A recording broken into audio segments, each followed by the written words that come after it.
and they are 20 tips to sell your house faster at a higher price. So we're going to tell you the things that you can do so that someone will buy your house much quicker and at a higher price. So, you know, this may, if you've tried to sell the property in the past and you've got yourself into a pickle or got yourself into a position, or you know someone that has, maybe you haven't done all or any of these strategies, and if you do these now, you may be able to sell the property before you get to the point of repossession.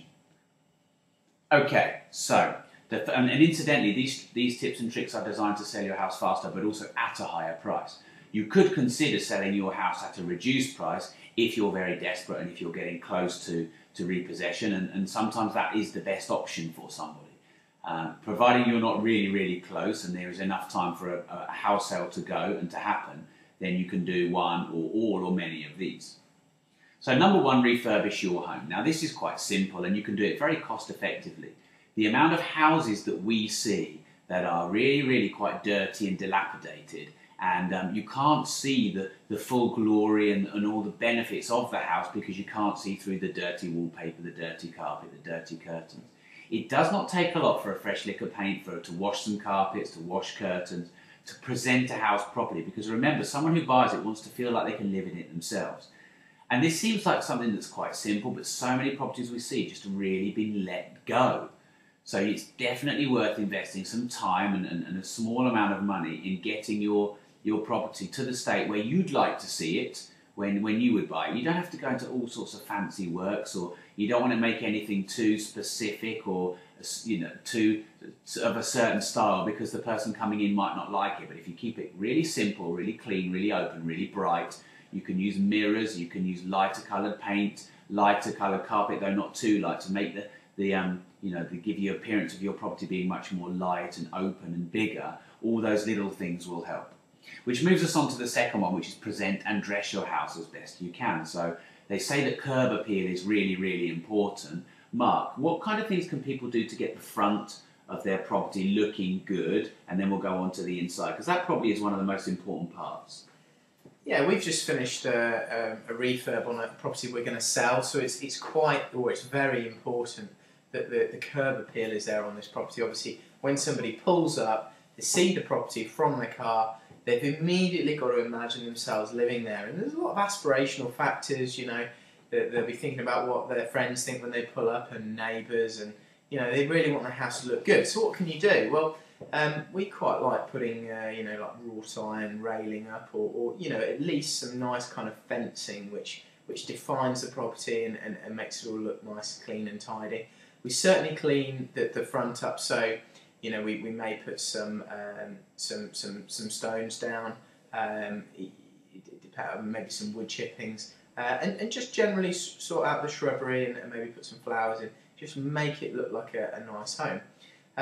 Certainly with windows, we'd look to have them painted, or if they were, you know, damaged, obviously you may UVPT them. If they're old ones, you know, sash windows, that kind of thing, they can be a really nice feature. Just make sure they're looking really clean and tidy. And if they've been painted, make sure all the edges of the panes are clear of any paint, you know, and it looks well finished and well manicured. Make sure the front door is also well painted, well finished off. That's quite an important factor. And obviously, as you go down the side of the property, make sure the gravel or whatever you've got down the side is looking nice, and you know, the pointing on the brickwork, and just generally, you know, nice, tidy, clean kind of entry point. So when you get in the house, what kind of things can you do superficially? Obviously we've talked about the refurbishment, but superficially to dress it, what can you do to make someone instantly feel like they want to have it as a home cost effectively? Okay, so you may start with some flowers, okay? Quite basic, but, you know, something which is going to bring value. Some nice curtains. We'll quite often put, you know, toilet rolls in the bathroom. We'll put some nice kind of things in the kitchen to make it look like it's slightly lived in. You may also want to put some sort of, you know, like a Glade air freshener in there, or even if you could maybe cook something or get some freshly baked bread when they come around, that can really help. I know quite a few people that actually rent some furniture to put in the property, so you may put a three-piece suite in, and some small beds to make the bedrooms look bigger. You know, and it's all those little touches that really lift it. Set the dining room table, go into a show home, one of the new build show homes, and get all your ideas and all the colours and all the kind of dressing tips from there. You know, because someone can then imagine themselves living in that space, and they're more likely to want to move in. Okay, brilliant. So let's move on to the next one then. So convert one big room into 2 rooms. So if you've got a house with particularly big bedrooms, you can convert one of them into 2 to create an extra bedroom, which would probably add some money to the sale price. Mark, can you explain how you do that and why adding an extra bedroom, even though you've not created more space, could either make it sell quicker or give it more value? Yeah, okay, so the 2 kind of control points here are, you need to think about the entry and exit to these 2 rooms, okay? So you may need to create a corridor down the side, or if you can just put another door in at the other end of the room, then that's perfect. The second thing is, obviously you need a reasonable sized window in every bedroom. So you need to have a window at each end, really, of this big room to create 2 rooms. From there, you're obviously going to be able to market the property with an extra bedroom, and a surveyor will usually value it as such, you know, and generally speaking, you'll also find that homeowners will be, or residential purchasers will be happier to buy something with an extra room for, you know, a similar or slightly more, you know, money. So it's definitely a benefit, because obviously if they've got children, you know, or a bigger family, then it blocks it off into 2, and certainly if it's going to be rented out by them, they're likely to get a higher rent for it, so the income stream would be better. Obviously you probably need another radiator, and you don't need to spend a huge amount on the partition wall, but it probably needs to be a reasonable standard just to keep the noise separated.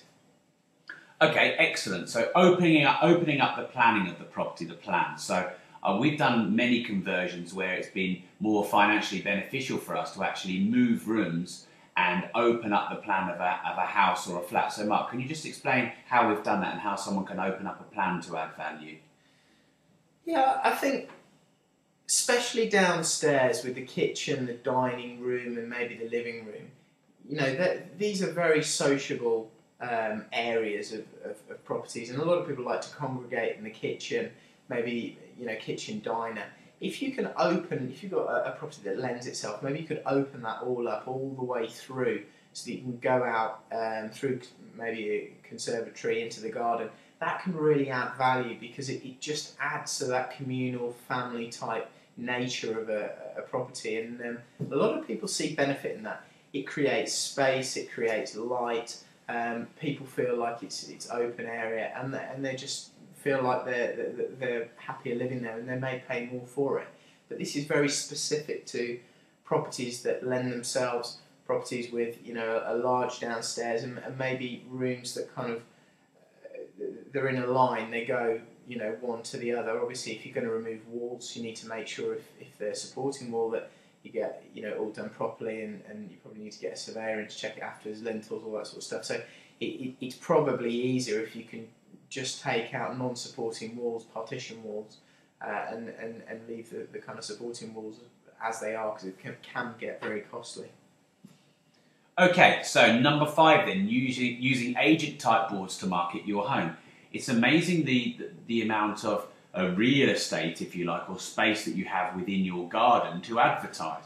Now, many people, they'll advertise with an agent, and as soon as you do that, the first thing they'll do is they'll stick a great big board in your house, because obviously people who are driving past will see that board. So if you aren't listing with an agent because you don't want to sell through an agent, you should make your own board, or make your own boards up, put more than one in there, so that you're self-advertising your property, so that people driving past can see it. Because that's, you know, as well as the internet nowadays, that's how a lot of people find properties. In the old days before the internet, it was walking into the estate agency or seeing the boards when you drive by. They were the only 2 ways that you could find the property through the agent. So the board strategy is still very relevant. And the bigger and the more bold and brighter you have it, the bigger the text and the more benefits that are on that self-made board, obviously the more attractive it's going to be to someone, and the more they're likely to see it. So certainly consider using boards, and if agent has a board up there already, put your own board up as well. So number 6 then, self-advertising. So this is listing your property as a private sale. So again, either you have used an agent and you haven't got any joy, or you don't want to use an agent. If you self-list your property, and you can do that one of two ways. I'll show you in a little while the other way. But one way you can do it is you can use some kind of self advert sites, if you like, or self-published sites. So sites like Zoopla, etc. Or if you just type in private property sale into Google, private property sale, you'll find websites that allow you to list your properties privately. You may have to pay a very small commission for an internet listing, but it'll be much less than a normal agency fee. Or you may just want to completely do it yourself. That's your choice.